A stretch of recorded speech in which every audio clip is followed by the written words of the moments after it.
buenas tardes, buena semana, bendecido día en todos los sentidos, en todo lo que hagamos, en todo lo que enfrentemos. Y nosotros acá, a esta hora, lo que estamos enfrentando es la palabra de Dios, siguiendo con estos interesantes y complejos capítulos de Romanos, cuando después de haber abierto su conocimiento y su amor a la iglesia, a la nueva iglesia de Roma, explicó las bases del Evangelio de Jesucristo, y después estos capítulos que estamos viendo, 9, 10 y 11, abrió su corazón y dijo que su dolor tan grande era que el pueblo israelita había desechado a Jesús. Y eso lo sabemos aún el día de hoy, ¿no es cierto? Pero estos 3 capítulos son un despliegue del conocimiento del apóstol Pablo del Antiguo Testamento, pero además de su conocimiento, esa selección de pasajes que hemos visto varios ya y que siguen hasta el final. La idea es la búsqueda de mostrar a los gentiles, creyentes nuevos, cristianos nuevos, que entendieran el mensaje del Antiguo Testamento, que entendieran el propósito de Dios, que entendieran los caminos de Dios, ¿sí? Si ellos habían tenido una vida, digamos, religiosa al estilo de los romanos, con esos dioses, con toda esa mitología complicada, pero a la vez de gente simple, más parecida a los humanos que a los hombres, porque eran inventos de los hombres. Pero él por eso les muestra y les abre el Antiguo Testamento para que entiendan los distintos momentos y los distintos mensajes que Dios habló a los israelitas, incluyéndolos a ellos, los gentiles que iban a creer después. Bueno, dejamos en el capítulo 10, no pudimos terminar el capítulo 10 y este tiene también un montón de textos. Habíamos hablado de ese famosísimo texto que hablaba de la piedra que ha sido rechazada por los edificadores y que ha venido a ser cabeza del ángulo, o sea, Jesucristo. Y lo último que vimos era donde él vuelve otra vez a repetir que todo el que cree en él no va a ser defraudado. Estamos en capítulo 10, versículo 14. Y entonces es tan interesante leer cuidadosamente para darnos cuenta cómo el apóstol Pablo va desenvolviendo los argumentos. Es decir, como un maestro que se desespera en que se entienda todo esto. Leo. Ahora bien, ¿cómo invocarán a aquel en quien no han creído? Está hablando a los gentiles. ¿Y cómo creerán en aquel de quien no han oído? ¿Y cómo irán si no hay quien les predique? ¿Y quién predicará sin ser enviado? Así está escrito, qué hermoso es recibir el mensaje que trae buenas noticias. Y acá, como ya hemos visto, citas y citas, aún sin decir, la primera parte leída es una cita bíblica, la segunda también, solo en la segunda dijo así como está escrito, pero vamos a la primera. Claro, es Isaías 52. Bueno, tengo marcado Isaías por varios lugares para el día de hoy. Y ahora nos vamos a ubicar. Pero Isaías 52, 7, ubicar en el libro de Isaías 52, 7. Pero ¿dónde era lo primero? Él lo primero que menciona es cómo invocarán. Esas son sus preguntas, ¿no? Esa no es una cita. Esas son sus preguntas. ¿Cómo estos gentiles que no conocen, cómo invocarán a aquel que no han creído? ¿Cómo creerán en aquel de quien no han oído? ¿Y cómo oirán si no hay quien les predique? este ha sido el versículo base para el llamado a la evangelización misionera del mundo, ¿no? Si no hay quienes compartan el evangelio, no van a poder creer. Y entonces acá sí está la cita de Isaías 52:7, que dice: qué hermosos son sobre los montes los pies del que trae buenas nuevas, del que proclama la paz, del que anuncia las buenas noticias, del que proclama la salvación, del que dice a Sión: tu Dios reina. Tu Dios reina. Bueno, aquí entonces hace un nuevo planteo, ¿no? Hace un nuevo planteo. 16. Sin embargo, no todos los israelitas aceptaron las buenas nuevas. Isaías dice: Señor, ¿quién ha creído a nuestro anuncio? ¿Y dónde está eso? En el capítulo siguiente, el capítulo 53, la famosísima profecía acerca del siervo, del Mesías que iba a venir a sufrir la muerte por amor a todos. Y ese capítulo 53 empieza diciendo: ¿quién ha creído a nuestro mensaje y a quién se le ha revelado el poder del Señor? Este es el pasaje de Isaías 53 y es exactamente lo que está diciendo acá Pablo. ¿Quién ha creído a nuestro mensaje? Así que, ojo que cuando hay una psique, la función tiene de consecuencia. Así que la fe viene con el resultado de oír el mensaje. Y el mensaje que se oye es la palabra de Cristo. De repente, en medio de así, esas argumentaciones, de repente aparece una frase sencilla, clarísima, que ahí sí que no hay duda. La fe viene como resultado de oír el mensaje, y el mensaje que se oye es la palabra de Cristo. Pero pregunto, es impresionante esta manera de escribir Pablo en estos capítulos. Pregunto, ¿acaso no oyeron? ¿Cómo que no oyeron? Claro que sí. Y entonces acá una cita del famosísimo Salmo 19:4, donde con una figura extraordinaria, no es lo que cita más adelante Pablo, pero fíjense, el Salmo que empieza: los cielos cuentan la gloria de Dios, el firmamento proclama la obra de sus manos. Un día comparte al otro la noticia, una noche a la otra se la hace saber, sin palabras, sin lenguaje, sin una voz perceptible. Por toda la tierra resuena su eco, sus palabras llegan hasta los confines del mundo. Y acá el salmista, David, está hablando de que toda la naturaleza es la que está hablando de la obra de Dios.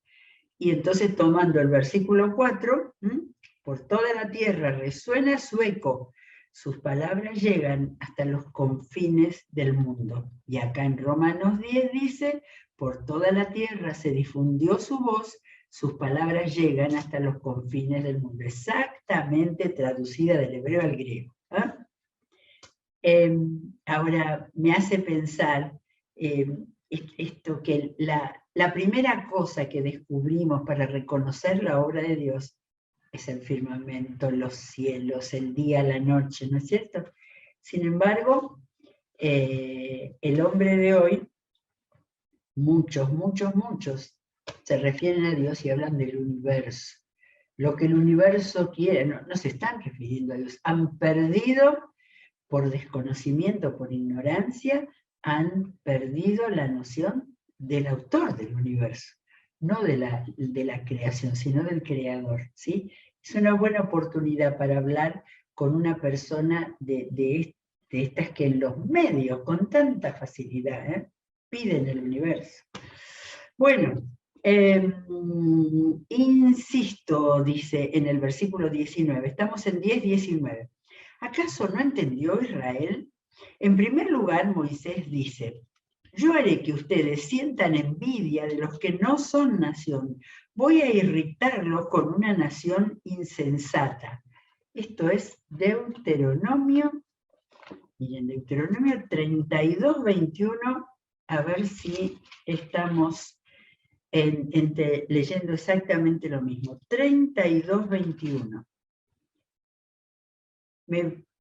Les voy a dar la espalda a ver en qué terminan. Son una generación perversa, son unos hijos infieles, dice. Este es el canto de Moisés. Me provocaron a celos con quien no es Dios como yo, y me enojaron con sus ídolos indignos. Ese es el pasaje de Isaías. Y luego Isaías se atreve a decir, acá está, hay otra cita maravillosa de Isaías 65. Acá vamos a Isaías 65, 1 y 2. Me di a conocer a los que no preguntaban por mí. Dejé que me hallaran los que no me buscaran. No lo anoté ahora, pero esto lo vuelve a decir. Esto se los dice siempre a los israelitas. Si ustedes no creen en Dios, Él va a buscar a otros. A una nación que no invocaba mi nombre, le dije, aquí estoy. Estoy leyendo 65, 1, 2. Y después de poner este versículo 1, sigue Pablo. En cambio, respecto de Israel, dice, todo el día extendí mis manos hacia un pueblo desobediente y rebelde, y ese es el versículo 2, 65, 2. Todo el día extendí mis manos hacia un pueblo rebelde que va por mal camino siguiendo sus propias ideas. Es tremendo, esos capítulos del 60 al 65, que ya les dedicamos varios días, y hay que volver a leerlos, donde Dios está dialogando con el pueblo, augurando el tiempo del reconocimiento del Señor, pero a la vez que les va diciendo, tuve que ir a otros pueblos, tuve que hablar a otros pueblos. Llegamos al capítulo 11, el tercero de estos capítulos en los que Pablo vuelca su dolor porque el pueblo elegido no está respondiendo al Señor creyendo en Jesucristo, y él por eso tuvo que irse cuando dijo, me voy a los gentiles, me voy a los paganos. Capítulo 11, por lo tanto pregunto, sigue con su método, ¿acaso rechazó Dios a su pueblo? De ninguna manera. Yo mismo soy israelita, descendiente de Abraham, de la tribu de Benjamín. Dios no rechazó a su pueblo, al que de antemano conoció. ¿No saben lo que relata la Escritura en cuanto a Elías? Y acá tenemos todo lo que el domingo el pastor Carlos en su regreso volvió, planteó en su mensaje. Nosotros creo que en agosto por ahí, no en junio. En junio estuvimos viendo toda la vida de Elías y vimos todos esos pasajes. Pero acá Pablo también usa esa historia. Dice, ¿no saben lo que relata la Escritura en cuanto a Elías? Acusó a Israel delante de Dios. Señor, han matado a tus profetas y han derribado tus altares. Yo soy el único que ha quedado sin vida y ahora quieren matarme, a mí también. ¿Y qué le contestó la voz divina? Si acá es donde Dios le dice a Elías, no te sientas tan víctima, le dice Dios. He apartado para mí 7,000 hombres, los que no se han arrodillado ante Baal. Así también hay en la actualidad un remanente escogido por gracia. Esto acá Pablo toma como ilustración, que el Señor le dice a Elías, no quedaste vos solo, hay 7,000 hombres que no se han arrodillado ante los dioses paganos. ¿Sí? Y hoy también. Hoy también hay muchísimos que no se han arrodillado ante las ideologías y ante querer hacer el universo, la creación, un Dios en vez de seguir al Creador.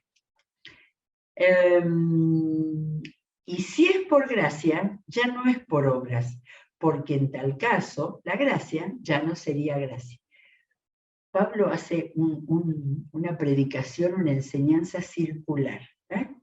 Va, avanza, abre, vuelve al pasado, cuenta lo del Antiguo Testamento, y después vuelve. Aquello que Estamos en Romanos 11, en Romanos 4, 5, 6, 7. Él está explicando esta cosa, es no por obra, no por la ley, es por la gracia de Dios que vino en Jesucristo y que creyendo en Él podemos tener la vida nueva.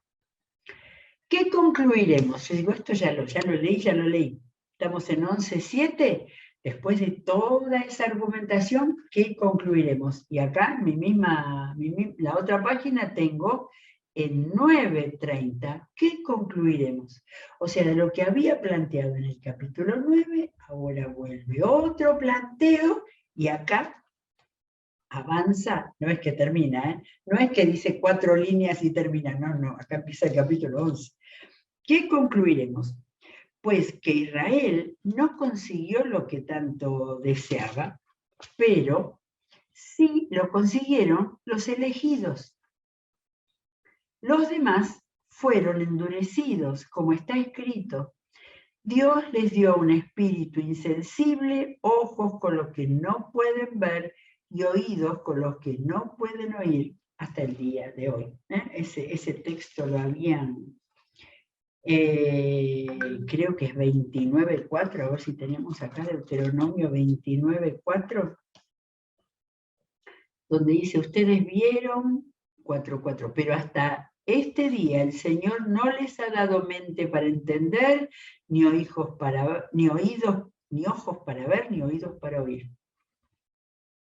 Acá está ese maravilloso versículo que el otro día me quería acordar dónde estaba, donde Moisés les dice, de parte de Dios, durante los 40 años que los guié a través del ejército, no se les desgastó la ropa ni el calzado, ¿sí? Deuteronomio 29.5. Pero en 29.4, donde ya están terminando la travesía por el desierto y están a punto, va a morir Moisés, y están a punto de llegar a la tierra prometida,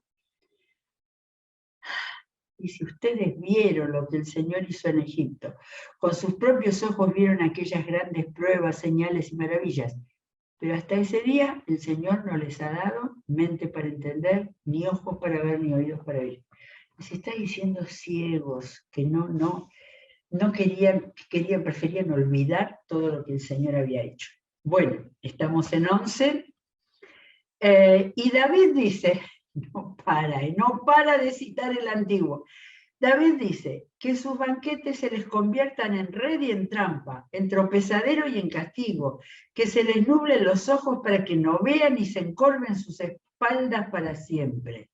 Era esto, pero no era de los profetas, dice que David, ¿saben dónde estamos? Esto es el Salmo 69, y el Salmo 69 es uno de los salmos mesiánicos, de ellos que están anticipando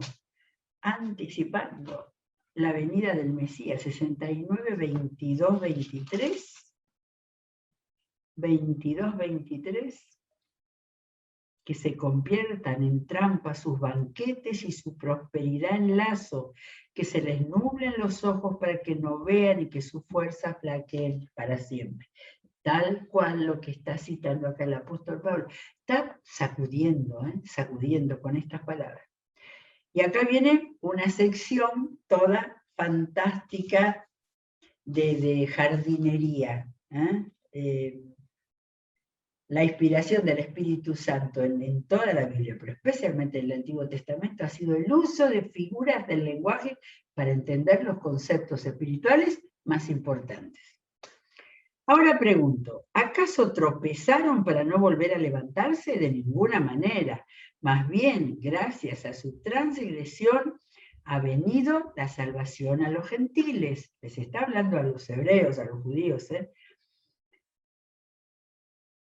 Ha venido la salvación a los gentiles para que Israel sienta celos. Pero si su transgresión ha enriquecido al mundo, es decir, si su fracaso ha enriquecido a los gentiles, cuánto mayor será la riqueza que su plena restauración producirá. Da la sensación, por lo que viene hablando, de que el apóstol Pablo va a dar una definitiva condenación a los israelitas. No. el Evangelio siempre está lleno de esperanza. Y acá estamos en el Nuevo Testamento, aunque vamos todo el tiempo por las citas del apóstol Pablo. Entonces acá Pablo dice, cuánto mayor será la riqueza que su plena restauración producirá. Estamos en 11:13. Me dirijo ahora a ustedes los gentiles. Claro, porque antes estaba hablando todo de los israelitas. Como apóstol que soy de ustedes, autoridad de Pablo bien clara, les hago honor a mi ministerio, pues quisiera ver si de algún modo despierto los celos de mi propio pueblo para así salvar a algunos de ellos. Pues si al haberlos rechazado dio como resultado la reconciliación entre Dios y el mundo, ¿no será su restitución una vuelta a la vida? Está hablando de restauración y ahora habla de restitución. De manera que está abriendo, parecía que se iba cerrando, no iba a haber posibilidades, no eran ciegos, y empieza a abrirse la posibilidad. Y ahora viene la lección del jardinero. Ahora bien, es verdad que algunas de las ramas han sido desgajadas y que tú, siendo de olivo silvestre, has sido injertado entre las otras ramas. Entonces acá el árbol es el pueblo de Israel, algunos, los que no creyeron, los que siguieron con la ley, con el cumplimiento de los ritos, nada más, han sido desgajados. Y los gentiles han sido injertados entre las otras ramas. Ahora participan de la savia nutritiva de la raíz del olivo. El olivo, la planta más preciada del lugar de la Palestina con esa tierra semidesértica, habla como si fuera el pueblo, es como un olivo. Sin embargo, a los gentiles, no te vayas a creer mejor que las ramas originales, ¿eh? Y si te jactas de ello, ten en cuenta que no eres tú quien nutre a la raíz, sino que es la raíz la que te nutre a ti. La raíz estaba unida al Señor, ¿sí? Y entonces los israelitas eran ramas que habían sido descartadas y los gentiles eran ramas que habían sido injertadas. Así que cuidado que no venga la soberbia ni el desprecio uno al otro. Y acá me viene lo último que habíamos leído en 10:12, en el capítulo anterior, donde dice, no hay diferencia entre judíos y gentiles, pues el mismo Señor es Señor de todos y bendice abundantemente a todos a cuantos lo invocan.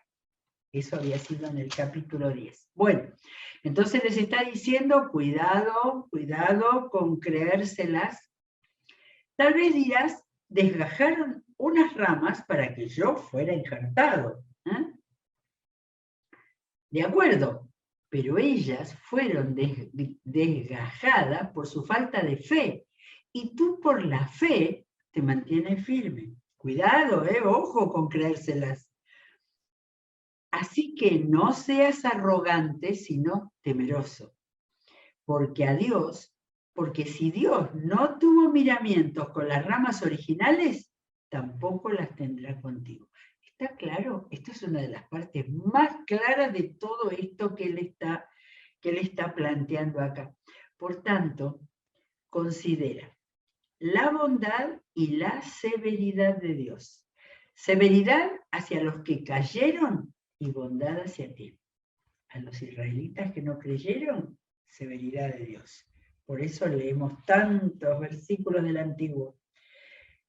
Y bondad hacia ti, que viniste a Cristo, que creíste, que dejaste a los dioses de la idolatría romana. Pero si no te mantienes en su bondad, tú también serás desgajado. ¿Está clarito? Y si ellos, los judíos, dejan de ser incrédulos, serán injertados, porque Dios tiene poder para injertarlos de nuevo. Miren ustedes, si con todas estas argumentaciones no queda claro acá, en este momento, de la apertura de la bondad de Dios que recibe a los nuevos que se acercan a Él y que puede volver a recibir y restaurar a los israelitas que lo habían abandonado, esos que se habían enfrentado, ¿no? Ya Pablo está después de Jesús, que se habían enfrentado a Jesús, peleando por el cumplimiento de la ley y no descubriendo que tenían al Mesías que Dios había prometido delante de ellos. Bueno, a ver cómo termina. Después de todo, si tú fuiste cortado de un olivo silvestre al que por naturaleza pertenecías y contra tu condición natural fuiste injertado en un olivo cultivado, esto es para los gentiles, esto es para los paganos, eras un olivo silvestre, pero por la bondad de Dios fuiste injertado en un olivo cultivado. Con cuánta mayor facilidad las ramas naturales de ese olivo serán injertadas de nuevo en él. De manera que esta descripción en estos capítulos de la bondad de Dios en recibir a todo aquel que viene de afuera y a todo el que era de adentro, los religiosos, los que cumplen con todos los preceptos cristianos, pero se desgajaron porque se fueron lejos del Dios amante, del Dios de Jesucristo. Todos pueden volver a estar en el olivo cultivado, el olivo de Dios, el plan de Dios, el pueblo de Dios. Estoy en el versículo 25. Hermanos, quiero que entiendan este misterio para que no se vuelvan presuntuosos. Ojo que ya había hablado de la arrogancia, de la jactancia y ahora de la presuntuosidad. Quiero que entiendan este misterio. Parte de Israel se ha endurecido y así permanecerá hasta que haya entrado la totalidad de los gentiles. Que lleguen a Jesucristo los que no eran del olivo de Israel. De esta manera, todo Israel será salvo, como está escrito, el Redentor vendrá de Sión, apartará de Jacob la impiedad, y este será mi pacto con ellos cuando perdone sus pecados. ¿Saben que no busqué este texto 26? Es Isaías 59, 20, 21, que lo leí antes, es tal cual. El Redentor vendrá de Sión y apartará de Jacob la impiedad, y este será mi pacto con ellos cuando perdone mis pecados. El volver a ser reinjertado, los que se fueron, los que se salieron del olivo cultivado, para que Dios vuelva a reinjertarlos, tendrán que arrepentirse, pedir perdón a Dios en Jesucristo y ser perdonados sus pecados. Con respecto al Evangelio, los israelitas son enemigos de Dios para bien de ustedes, los gentiles, pero si tomamos en cuenta la elección, son amados de Dios por causa de los patriarcas. Claro, los israelitas no han sido desechados para siempre. La elección de Dios, Dios los había elegido como pueblo. Hemos leído el Éxodo, porque la dádiva de Dios son irrevocables, como lo es también su llamamiento. De hecho, en otro tiempo ustedes fueron desobedientes a Dios, los gentiles, pero ahora, por la desobediencia de los israelitas, han sido objetos de su misericordia. Y acá vienen 2 versículos y terminamos, dos versículos fantásticos dice, asimismo, estos que han desobedecido recibirán misericordia de Dios hacia ustedes. En fin, Dios ha sujetado a todos a la desobediencia con el fin de tener misericordia de todos. 3 veces dice misericordia. Así que hay que volver a leer este pasaje. Es muy fuerte, muy difícil, pero por todos lados sale. Dios quiere la vuelta. Dios quiere que vuelvan sus hijos religiosos y no religiosos, paganos y de raíz, ¿sí? De raíz cristiana, de raíz israelita.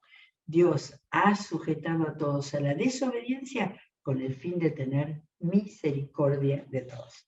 Nos falta una bendición maravillosa, mañana la terminamos y seguimos con la palabra. Vamos a estar hoy aprovechando las maravillas de nuestra programación y si Dios quiere nos encontramos mañana. Que Dios los bendiga.